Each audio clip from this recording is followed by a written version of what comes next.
ஒரு யூனிட் நம்ம வந்து சேல் பண்ணிட்டோன்னா அதில் வந்து 5 பில் வந்து இன்வால்வ் ஆகும்.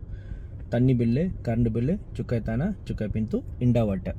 ஸோ இந்த 5 பில்லும் ப்ரீவியஸ் ஓனர் வெண்டோர்னு சொல்லுவோம், அவங்க வந்து செட்டில் பண்ணிவிட்டு அவங்க கீ கிடச்சதுக்கு அப்புறம் அடுத்தடுத்த பங்கால் அந்த கரண்ட் வருஷம் வந்து நியூ பாயர் வந்து கட்டணும். ஸோ வாங்குறவங்க அதை மறந்துடக்கூடாது. பேர் கண்டிப்பாக நம்ம மாற்றி கொடுத்துருவோம். எப்படின்னா அந்த எஸ்எம்பி டாக்குமெண்ட் எடுத்து போய்ட்டு நீங்கள் ஒவ்வொரு ஆஃபீஸ்லேயும் ஒரு காப்பி ப்ளஸ் உங்களோட ஐசி கொடுத்து சகாரான் பேமெண்ட் பே பண்ணணும்.